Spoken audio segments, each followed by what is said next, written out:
Good day mga balbon! Welcome back sa channel natin. Nandito tayo ngayon sa Montalban, Rizal. Okay, welcome din sa unang-unang episode ng ating Tropa Rides. And today, ang re-reviewin natin ay isa sa mga gustong-gusto nating sasakyan, Nissan Terra. This is a 2023 model, top of the line 4x4. And kasama natin ngayong araw na to, ngayong Sabado, kaibigan natin, kapatid natin, Carl Lamon, pare. Good vibes. O paano? Good morning mga balbon. Ayan o, good morning. So samahan nyo kami, test drive natin to. We will do a quick walk around, check natin kung ano yung mga upgrades na ginawa ng kapatid natin dito. Samahan nyo kami.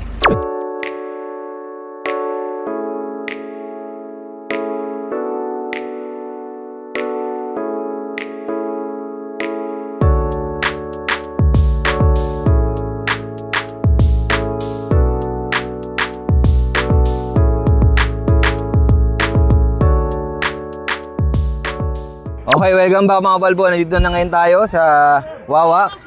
River lang tayo, tol. Riverside lang tayo. Sama natin si Carl pa rin, of course. Ayan, may mga nagka-camping dito. Shout out mga idol. Ayan. Yay! Ayan, so this is a good spot para gawin natin tong walk around ng pangmalupitan na 4x4 ng ating kaibigan. So, let's start of course sa labas muna. As usual. So dito sa harap, tol, gustong-gusto ko tong part na to, So meron siyang parang pa-V na part dito, and parang piano block siya, no? Oo, piano Plastic. Piano block siya. So meron siyang Nissan na badging. Yan. Ito ano to, sensor, yung parang Nissan technology nila. Technology. Mobility, yun. Yung Nissan Mobility. Ayan pala yung sensor ng Nissan Mobility. Ano to, pagka nag-automatic stop yung sasakyan, pagka may obstruction sa harap mo, let's say nag-sudden stop yung sinusundan mo, wa-warningan ka niya, tapos pagka talagang hindi ka nag-react. Hindi ka nag-react, uupakan niya yung preno mo. Uupakan niya yung preno mag-isa. Ayos yun. So, gandang safety feature niyan. And may 360 camera din to. Nakikita ko, meron siyang camera dito sa sa side mirror. So, sa niya na meron 360 camera yan. So, yan. Yan yung mukha niya, tol. Ito, camera to. Ayan, ito yung camera. May camera na kagad siya dyan sa harapan. So, yan. Yan yung mukha niya. And kung mapapansin nyo, medyo nakalabas yung gulong kasi upgraded na yung mugs niya at saka yung tires. Tol, ano bang story nitong upgrade mo niyan sa gulong at saka sa mugs? So, yung mugs is VLF, tama? Tama, VLF. VLF na 17-inch. 17-inch. Ayun, R17, no? Parang offset positive 10 na naka-spacer ng 25mm, kaya lumabas yung gulong. Ayun. And then, tapos, yung goma mo is Nito tires. Na-pair natin ng Nito na all-terrain tires na ang size niya is 285/70 R17. Yun. Ganda. Ridge, ano yan? Ridge Grappler. Ridge Grappler. Pucha, nakapit yan, boss. Pangalan pa lang, nakatakot na. Tapos, ngayon, nasilip ko kagad yung ilalim, mga balbon. Nakita mo naman, upgraded na yan. Papapasukin ko kayo. Silipin nyo. Yan. Ayan, meron tayo Ano yan, tol? Anong brand yan? Yung suspension natin, nakalist tayo ng almost 2 inch. Almost 2 inch. Tapos naka-upgrade din tayo ng upper control arm para yung masuportahan niyo yung suspension pag nag-play. Okay. In-upgrade din yon. So, yung mga ganyang mga usapan, hindi tayo masyadong familiar dyan. Kaya kasama ka talaga natin si Carl. para ma-explain sa atin ng konti kung ano yung upgrades na ginawa niya. So, sa likod, may upgrade ka pa bang ginawa dito sa likod, tol? May stabilizer. May mga stabilizer na tinatawag, di ba? Ayan, ilalim, Ayan, na-upgrade natin sa likod, panhard para yung for stabilization, pati itong kinapalan din natin yung, kasi yung kulay puti na yan, upgraded na parang stabilizer. Stabilizer. Okay. Pati itong, full exhaust, naka-upgrade ka na rin, di ba? Full exhaust, tol. Ayan, ano yan? Borla. Borla na exhaust. Oo, Borla. Borla Attack. Borla Attack. Kakadang Ay, exhaust mamaya yan. gusto mo i-sound check natin. Sound check natin yan. Nandito na rin tayo sa likod, tol. Ayan yung itsura ng likod niya. Ito, pansin na pansin ko tong part na to sa mga bagong tere. Lalo na sa kulay, yung gray, tapos ganito, yung black. Oh, pansin. Ganda nung, ganda nung pagka-blend ng kulay. Pero yung kulay na to, tol, good na good, yo. Pearl white. Ako, gusto ko din yung kulay na yan, eh. Aspen Pearl Ano ba to? White. Hindi siya ganoon kaputi. Aspen May Pearl white pala. May ano siya. May parang pagka-yellow. Pagka tinamaan ng sinag ng araw, may pagkadilaw ng konti. Oo. And you have your spoiler, pare. This is the Sport Edition, di ba? Sport Ayan, Edition. So, you have your badging here, VL 4x4. And yan, Nissan Terra. Okay din ang likod, no? Ayos, eh. Tapos yung mga sensors mo, nandyan. Nilagyan niya ng, tow hitch ba tawag dito? Tow hitch. Tow hitch. Nilagyan niya na ng tow hitch din yan. Di ba? Tapos may nilagay din siya dito. Ito yung camera. Meron ding dashcam. Ayan, dashcam. Para sa safety, of course. Yan. Gusto ko din tong part na to, tol. Ayan, yung lumabas ng konti dito. Yan. Boxy look, kumbaga. Ayan, So, nilakihan na yung gulong. So, mas pumogi siya. Diba? And yan, mayroong roof rails. Tol, yung kinakabit mo na meron kasi tong awning. So inaalis lang ni Carl kasi nga pagka medyo nasa highway ganun, medyo sumisipol na daw, sumisipol yung tunog. So inaalis niya pagka hindi naman gagamitin. Dito nga to mounting. Tanggalin mo lang itong dalawang to, tsaka doon din sa kabila. Tapos i-mount mo na yung crossbar mo. May screw lang. May screw, bolt. Silipin bolt natin. Kakit ba ako? Sige, sige. Tapos tinatanggal to. Ayan, inaalis pala yan. Tapos, bolt type lang, madali lang. Madali lang ikabit pala. So, yun, pagka hindi na naman ginagamit, inaalis na yun. Wala ka nang bubutasin. Wala nang butasan na mangyayari. Wala sisirain. Ayan, so you have your repeaters here. May camera ka dito sa ilalim. And then yan, black out yung mga garnish niya na ganyan. Since this is the Sport Edition. And you have your stepboard. Okay. Tara. Pasukin naman natin yung loob. So, let's get in. Yan. I-start na natin kanina. Walang grab handle. So, dito ka nga hawak. And then your stepboard, of course. Let's go. Yan. Okay, so let's hear how it sounds. Okay. Maganda tunog, pare. Good vibes. Alright. So, let's start with the steering wheel, of course. So the steering wheel have all the controls that you need. Your cluster control, your infotainment control, nandyan. Meron kang cruise control, of course. Yan. And plastic ibabaw is all plastic here. Dito sa pinaka-taas na part. And then your air vents. Ang liit no? Ang cated. Ang cated lang niya. But it feels good to the touch pag hinawakan mo. And knowing Nissan, they have an excellent air conditioning system. And then below that, yan, ito, meron siyang soft touch leather. So your infotainment system here, your dual climate control system is nandito din. And then your 4x4 control knob nandyan din. And then your switch for your aircon dun sa likod, meron. And then your shifters, you have your parking brake here, automatic parking brake. And then ito yung auto fold, pang fold ng upuan sa second row. And then you have your two cup holders here. You have your center armrest na wrapped with leather. So if you open that up, may mga gamit, pero alam mong malaki yung lagayan, yung storage niya, kasi nga mapupuno mo siya ng gamit, di ba? Alright. And then these are all leather seats, tol. Ayan masarap sa pakiramdam, masarap upuan. Good vibes yung feel niya sa upuan. And then these are electronic seats, Woo! So yan. And then gray yung kanyang headliner. You have a vanity mirror with lights. Good. And then meron kang lagayan syempre ng pangmatindihan mong shades. You have your lamps here. And then dito naman sa driver side, meron din siyang vanity mirror. And may ilaw. Alright? And then you have a huge rear view mirror na ang ganda eh. Kumbaga para sa akin, ang lapad niya. So yung visibility is very good. Ayan, you have your chargers here. Wireless charging, pare. May wireless charging yan. So testingin natin para makita nyo. Oh.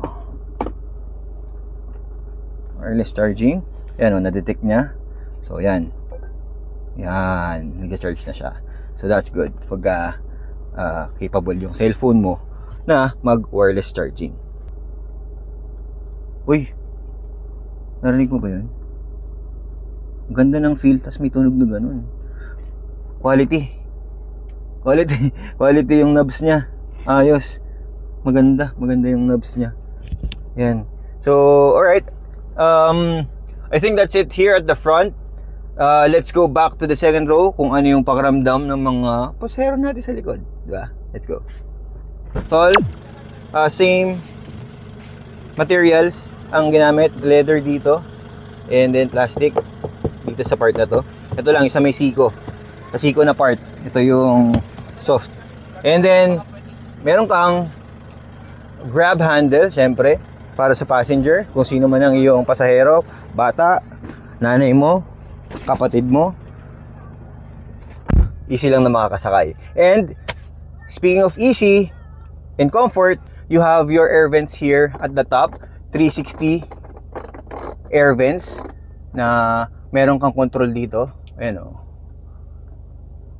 Oh, meron kang control. Sarap dito sa likod. Komportable. Meron kang ilaw. Ayan. Meron kang lagayan ng ano rito. May bulsa ka dito. And you have your chargers here. Yan, dalawa. Meron ding air vent, syempre. Meron kang armrest dito with 2 cup holders. Diba? Leather seats.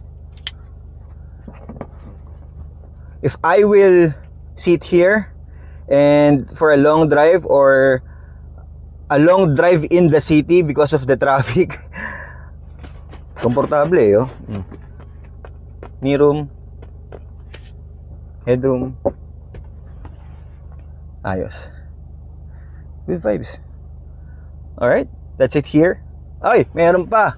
Wait, pwede mo palang open yan. Oh, pag in-open mo yan, meron kang LCD monitor. So, LCD o LED? I'm not really sure. But there's a monitor here that you can connect your laptop. Pwede mo siyang habang nagtatrabaho ka siguro dito, sa biyahe ka, papasok ka sa office, connect mo dito. Actually, yung connection nandito sa likod, mamaya papakita ko sa inyo. HDMI. Pwede mo siyang gamitin second monitor, I believe so. Diba? Ayos. Alright. And then now, let's check out the third row kung paano. Well, hindi tayo makasakay sa third row, sorry pala. Pero kasi nga puno ng gamit, and of course we are doing some off-roading, and syempre madami tayong bitbit, upuan, lamesa at cooler. Check out na lang natin yung likod kung ano yung mga kaya niyang ibigay sa atin, di ba? Let's go. Open it up. Yan. Teka, ay magbukas. Yan. Yan, bukas na siya. Alright. So, hindi pa siya powered tailgate, pero pagka tinignan mo yung brand niyan, tol, ayun oh, Showa. Showa yung ano niya, shocks dito sa likod para dun sa tailgate. So, quality talaga. And then, ayan, mataas. Kasi nga lifted na to. Kung sa storage wise, maluwag eh. Eh, mo, may cooler kami dala dito. May tent dito, may upuan dito, may mga speaker dito, may mga bag dito. So very spacious. Meron din siyang third row. Ayan oh, may air vents din diyan sa likod, aircon. Oh, 'di ba? So very usable yung likod niya. 'Di ba? And then pagka finold mo din 'yan ng flat, pwede ka din matulog diyan sa loob. Alam mo naman tayo, may tayo sa mga camping. Kung medyo maulan, hindi tayo makapag-pitch ng tent, pwede tayo sa kotse. Pwede to. Ayan o. Medyo may lip lang siya ng konti dito. Pero, good naman. May mga anchor points din. 1, 2, 3, 4. 4 anchor points if you need to tie down stuff that you will carry. Ayan. So, ayos pare, good vibes. Oh. Siyempre, on this episode of Tropa Rides, test drive naman tayo, di ba? We will test this out on and a little bit of off-roading. Yan. Yan ang matitikman ngayon natin ngayong araw na to. Samahan nyo kami. Sound test!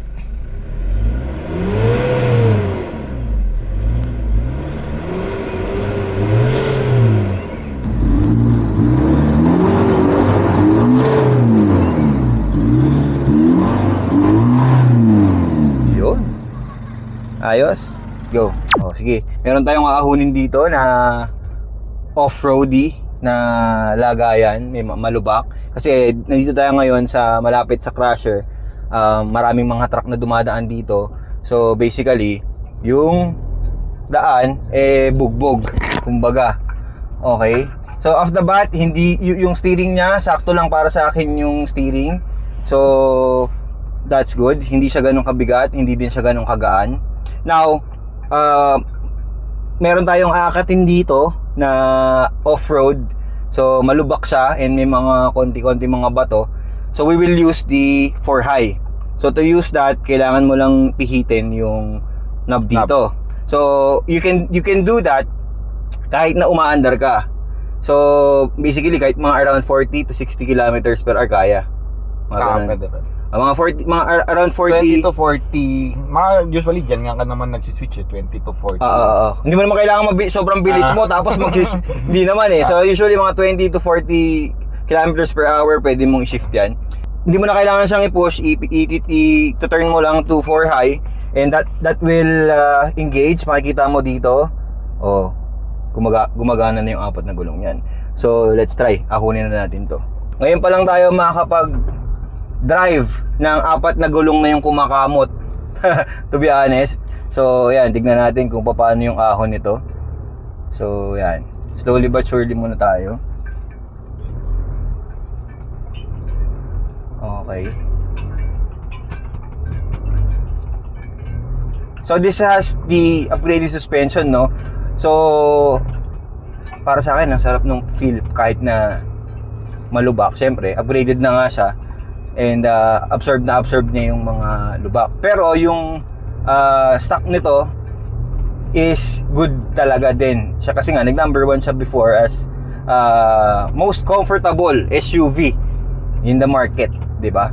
So ito medyo may mas malalim na mga lubak dito.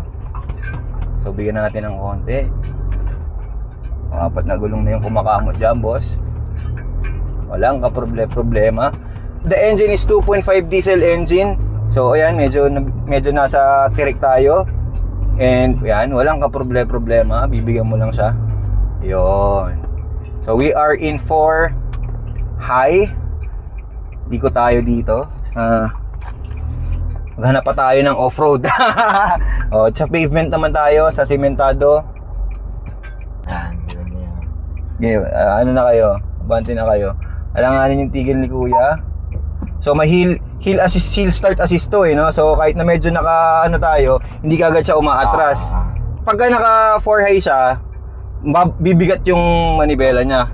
Kasi magi-engage na yung harapan. Yung traction na sa harap. So bibigat ng konti yung steering. Pero ayan, katulad niyan,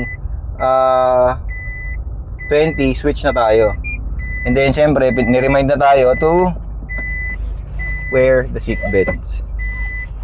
Nung na-disengage na yung 4-wheel drive, yung likod na lang yung kumakamot dito eh.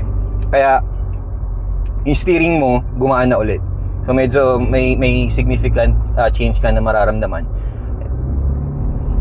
Kasi now yung comfort talaga nitong Terra, very noticeable eh.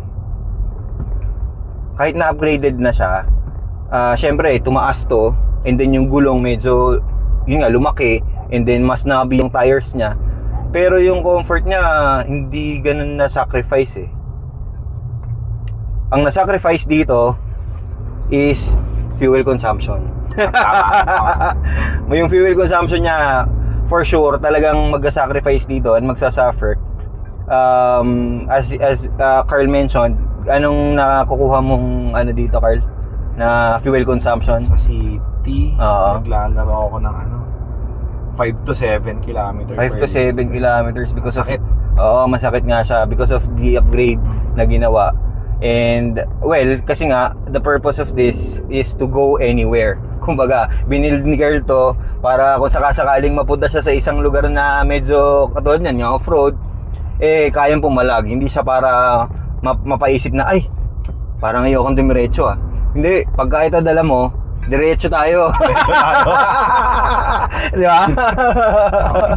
So, meron tayong sisilipin dito ng konti. Kung, alam mo kasi merong ano pa dito meron pang mga inaakitan dyan. So, titestingin natin yan. Ayun, Parawagan? Parawagan, no? Parawagan. Ito si ano. Yan. Neutral. Good morning po. Ikot lang po sa Parawagan ko. Ikot lang po ako.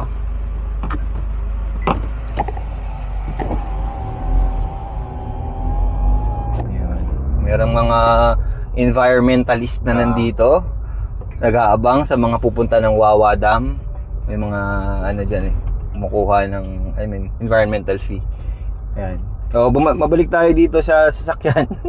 So, yung steering wheel nga pala niya, siya yung D-type. So, parang pa-racing yung dating nito. Ganyan yung mga pang-racing, di ba? Flat yung bottom. Yung point of view mo dito, kita mo din yung hood. So, kita mo kagad yung endpoint ng sasakyan. Kaya medyo madali siyang i-maneuver in spite of the size of the vehicle. So, ahon tayo, puro ahonan to. So, Carl, yung pagdating sa makina nito, ano yung mga may in-upgrade niya na ba sa engine niya mismo or Sa engine wala. Wala. Ano lang, throttle controller lang para mas mag-react yung throttle response. Tapos exhaust. Yung exhaust, yung full exhaust, oo. Tapos yung intake natin, lang, filter lang. Nagpalit lang ako ng racing filter lang. Oo. Ito yun. Sa engine bay naman tayo. Papakita natin ngayon kung anong itsura ng engine bay nito. So, yan. Pasensya na kayo. Medyo malikabok. Kasi nga, ginagamit natin yan. So, ang laki ng engine, tol. 2.5, no? This is a 2.5. Ito, nandito. Diesel engine. 2.5 diesel engine. Engine displacement, 2,488 ml. So that's to round off, that's 2.5. 6-speed automatic transmission. Di ba? May mga nagmumura pa sa back sound. Ayan yung turbo. Kita mo yung turbo niya. Ayan tol, nandun sa kabila. Ayan. Yung in-upgrade mo na filter pare, nandito yung dito. Ayan. Mainit kasi. Mainit, oo. Mainit. Pero anong brand yung in-upgrade mo dyan? Ano to? KNN. KNN na. Drop-in filter lang. So hindi yan washable, tol? Washable. Washable filter na pala yun. Yun yung washable filter. So nag-upgrade siya nun and then Tapos yung ito, full. Ayan, ito, yung puti na yan. Ano yan? bar to na na parang stabilizer din yan. Parang stabilizer din. Kasi pagka mataas na yung sasakyan mo, mabody roll na. Alog na, so pang-kontra ng alog. Ito yung mga ginagamit ng yung mga karerista na yung mga kotse, para kahit pa paano mas stabilize yung sasakyan nila. So nagpalagay lang. Kaya para mabawasan yung body roll. Tapos ito, yan, ano yan? Differential breather. Differential kumbaga, yung differential natin, ano to, para pagka nagre-river crossing ka, ang tendency kasi, yung differential mo, pwedeng pasukin ng tubig. Kasi may breather siya doon. So, nilagyan mo ng hose doon, nandito, para naka-snorkel na siya. Dito siya hihinga.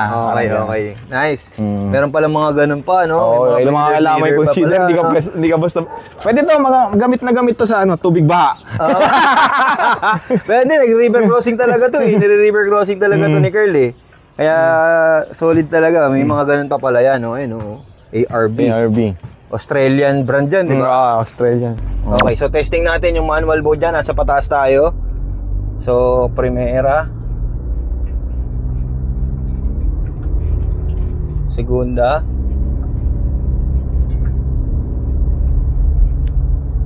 Okay na tayo sa segunda. Kayang-kaya naman ng ihahon ng segunda eh.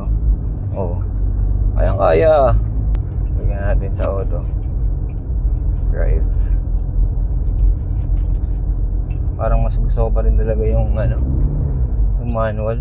Mas okay yung manual. Parang gusto ko pa din yung manual dito sa ganitong approach sa pag yung mga pauna-on. Well, ngayon pa lang ako nakapag-testing talaga ng Matic na ginamit yung manual mode sa mga ganitong terrain taas.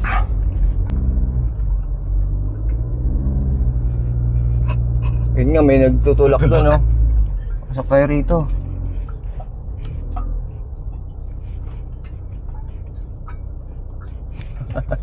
Makikibelta lang po.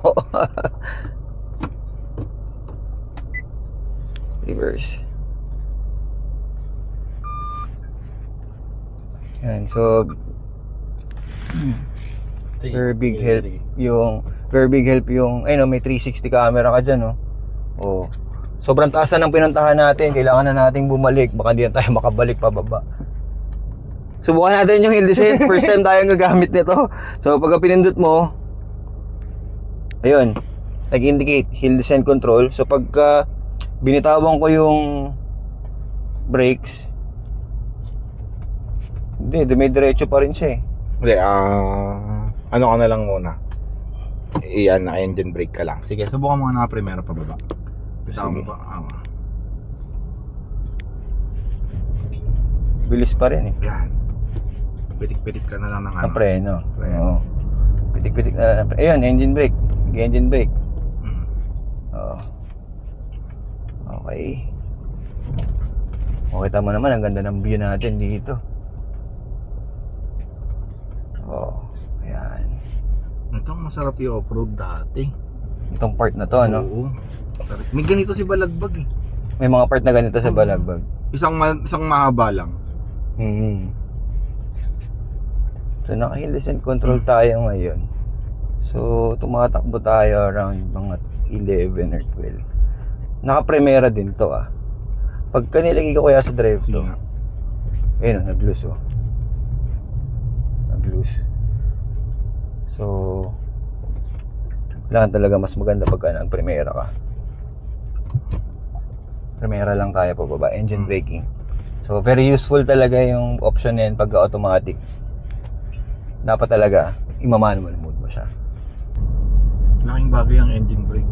Oo. Para hindi burnout yung preno. Preno, yes.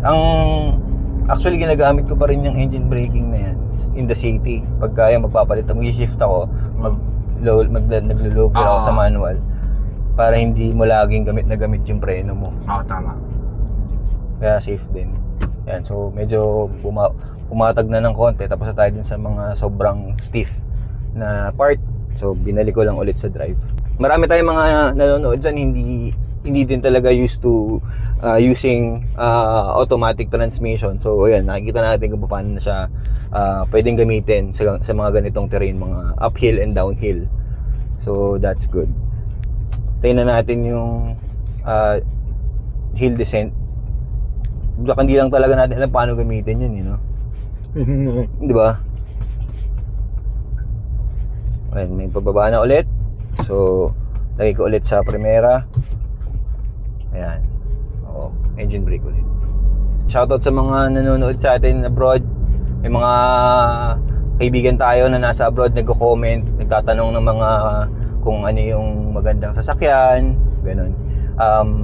Salamat sa mga laging sumusuporta sa atin dyan sa abroad. And ayan nyo, gagawa pa tayo ng madaming videos na mga ganito para at least pagdating nyo dito, pagbalik nyo, pagkatapos nyo mag-ipon, pagka bibili nyo na yung gusto nyo sasakyan, at least meron na kayong idea, di ba?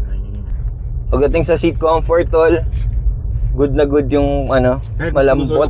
Sarap ng upuan. At tawag dito gravity seats. Gravity seats. So yung gravity seats niya, ang sarap niyang upuan. Very good, very comfortable. Ayan adjust ko pa ng konti yung sa likod. Siguro may factor yung yung upuan na to, kaya kahit papaano, kahit sabihin nating malubak, yung comfort niya doon, mas nakakadagdag siya. Nakakadagdag. Kasi nga, visibility mo dito, okay naman, kitang-kita mo lahat ng corners. Hindi din naman ganun kakapal tong pillar na to. Yan lang yung medyo parang para sa akin blind spot. Blind spot, ito na yun. Ito na yung pinaka blind spot mo. Pero yun nga, ganun ka lang ang konti dito, makikita mo naman yung gilid. Malaki din yung malaki din talaga yung rear view mirror mo. Hindi siya yung katulad ng mga normal lang na. May ano to?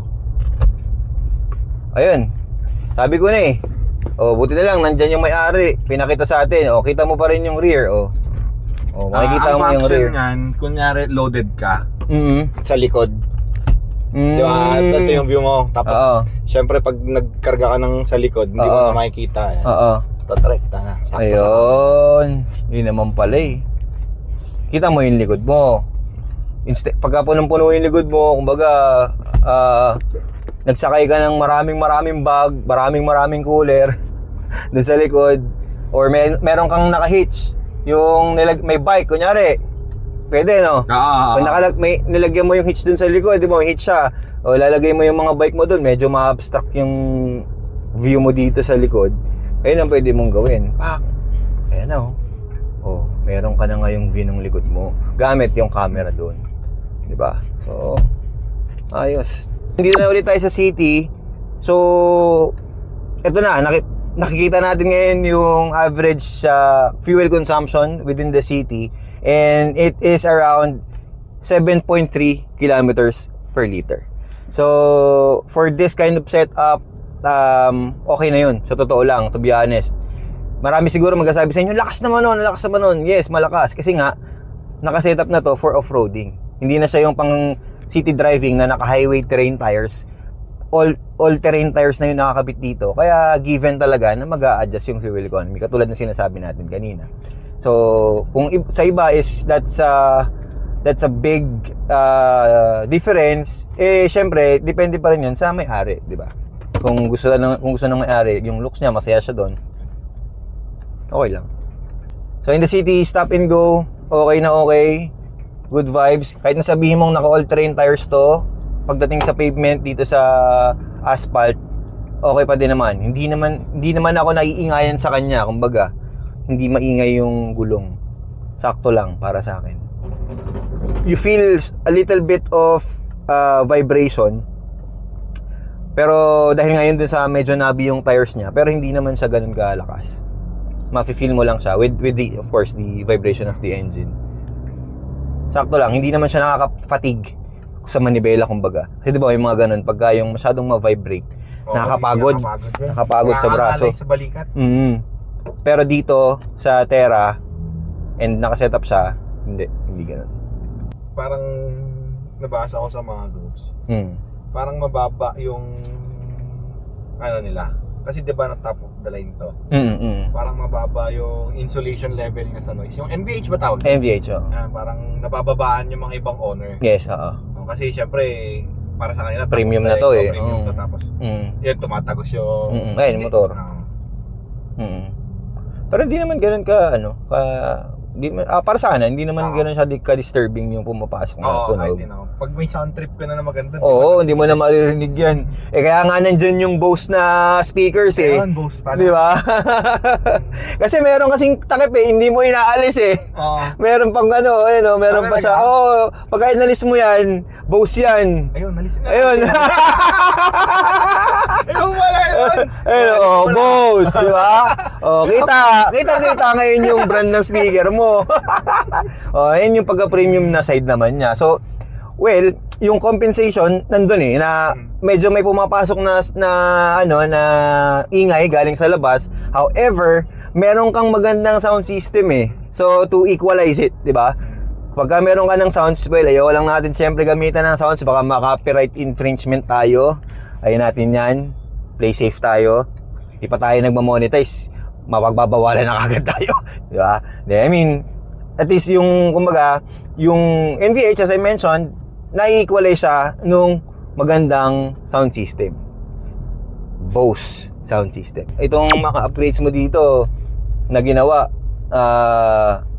ito na ba yun? Ito na ba yung, yung parang sagad mo na to? Ito na yung gusto mong, na-meet niya na ba yung gusto mo sa mga upgrades na ginawa mo ito dito? na yan. Magastos. Okay. Kung ito na yun, baka masishare mo ba sa amin? Okay lang bang i-share mo sa amin kung kahit rough lang, estimated lang na gastos mo para ma-set up ng ganito itong Terra. May pangalan ba tong Terra mo? Ano ba pangalan nito? May pangalan ba siya? White Panda yung ano eh. Si White Panda. Pupusuan na yung Pupusuan, oo. Panda kasi. Oo, parang panda puti, siya. Tapos may mga itim-itim. Ano na ako dito? Siguro walang kalahati. Mga 400 ganyan. Oo. Ako ano din, nung initial na pagkakita ko pa lang kanina, mga balbon, nung nakita ko yung pangilalim, yung setup, sabi ko, ay, siguro, ano na to, around 400 to 500k na yung nagastos dito. 'Di ba? Well, kung isipin mo talaga, sobrang ang laki nun, 'di ba? Pero kung ikaw kasi is you like what you're doing, masaya ka dun sa ginagawa mo and you have the budget. Importante na meron ka talagang budget para dun, 'di ba? Hindi naman di pwedeng pilitin eh. Walang pilitan. Pagka pinilit mo yan, ako, ang daing madadamay na pati yung mga budget mo for your family maapektuhan. Yun. Yung sinasabi lang natin dito is, as far as you're happy at meron kang budget, gawin mo nang gawin, tol. Di ba? Enjoy mo nang enjoy. Di ba? Life is short. Totoo naman di ba? Life is here for us to enjoy. Di ba? So ito, tol, this is a quick test drive, quick walk around ng 2023 Terra VL 4x4, and a big shout out to our friend Carl Hamon, nandito katabi natin para pa-experience natin to, di ba? So that's a very, very appreciated gesture galing sa ating kapatid. So shout out sa kanya, tol, shout out sa'yo. Okay, shout out. Baka may gusto ko sa batiin o shout out dyan. Shoutout sa asawa ko. Thank you, pumayag ka. Salamat po, maraming salamat. Yan. O sige. Mo kami lumabas. Nakaikot-ikot kami. Maraming salamat po. And ayun, mga balbon, ikot-ikot pa kami dito. Mag-asaya muna kaming dalawa dito. Tara! Sa Tagumpay. Yay! Let's go!